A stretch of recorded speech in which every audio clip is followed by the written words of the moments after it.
รองอภิวัตទំនប់អាងទឹកលេខ2សម្រាប់ការសាងសង់បាន40%គម្រោងអភិវឌ្ឍទំនប់អាងទឹកលេខ2អាចមានសមត្ថភាពស្តុកទឹកបានប្រមាណ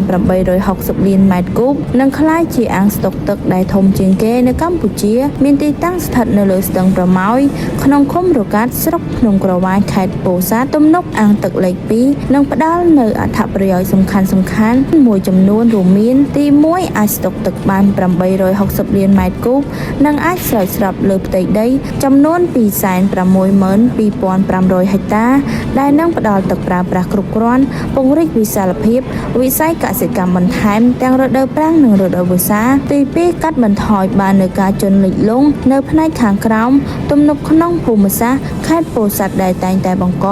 គ្រោះមហន្តរាយកន្លងមកទី3បញ្ជិះបាននូវការខូចខាតប្រព័ន្ធធារាសាស្ត្រនិងហេដ្ឋារចនាសម្ព័ន្ធនានាដែលបណ្ដាលមកពីទឹកជំនន់និងទី4ក្លាយជាតំបន់ទេសចរណ៍ធម្មជាតិដ៏មានសក្តានុពលគិតត្រឹមតែចុងខែវិច្ឆិកាឆ្នាំ2025គម្រោងនេះសម្រេចបានប្រមាណ40%ដោយបានចាប់ផ្ដើមអនុវត្តក្នុងខែមករាឆ្នាំ2025ហើយនឹងគ្រោងបញ្ចប់នៅខែធ្នូឆ្នាំ2027